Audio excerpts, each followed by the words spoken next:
ఆశ్రమం దగ్గర నుంచి పొద్దున్నే బయలుదేరేవాట. తెల్లవారుజామున ఆశ్రమం నుంచి 2 కాషాయ వస్త్రాలు పుచ్చుకొని గండకీ నది దగ్గరకు వచ్చి ఆ గండకీ నదిలో కాసేపు స్నానం చేసి కట్టుకున్న గుడ్డలేమో ఒడ్డు మీద ఆరేసి తాను తెచ్చుకున్న కాషాయ వస్త్రాలు ధరించేవాడు. కిందటిసారి మేము 2012లో అక్కడ భాగవత సప్తాహం చేసినప్పుడు నైమిషారణ్యం నుంచి సరిగ్గా గండకీ నదీ తీరం దగ్గరకు వచ్చాక స్ట్రైక్ చేస్తున్నామని బస్సులు అక్కడ ఆపేశారు.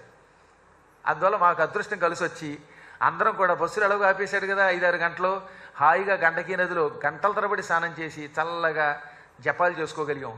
ఎంత ఉధృతి అండి అక్కడ. సరిగ్గా బ్రిడ్జి దగ్గర ఆపాడు మా అదృష్టం వల్ల, లేకపోతే బతిమాలుకుని ఆపాలి.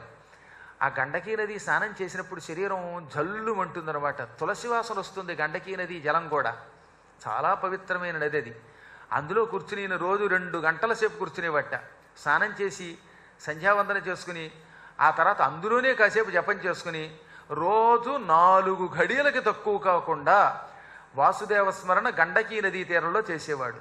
గండకీ నదీ తీరములోనూ లేక గండకీ నది మధ్యలోనూ కూర్చుని చేసే వాసుదేవ జపం బయట చేసే జపం కంటే 1000 రెట్లు ఎక్కువ ఫలితం ఇస్తుంది. ఉదాహరణకి ఇప్పుడు ఈ వేదిక మీద కూర్చుని ఓం నమో భగవతే వాసుదేవాయ అని ఒక 1000 సార్లు నేను జపిస్తే వచ్చే ఫలితం గండకీ నదీ తీరంలో ఒక్కసారి చేస్తే వస్తుంది. ఇక్కడ 1000 సార్లు చేస్తే ఎంతో, అక్కడ ఓం నమో భగవతే వాసుదేవాయ అని ఒక్కసారి అంటే చాలు. అది విష్ణువు ఇచ్చిన వరం. ఈ మాట మనకి దేవీ భాగవతంలో 9వ స్కంధంలో ఉంటుంది. అందుకనే ఈయన అక్కడ కూర్చుని ఎక్కువ జపం చేసేవాడు. రోజు 4 ఘడియలు జపం చేసేవాట. ఇలా వైరాగ్యంతో సుఖంగా ఉన్నాడు. ఒక రోజున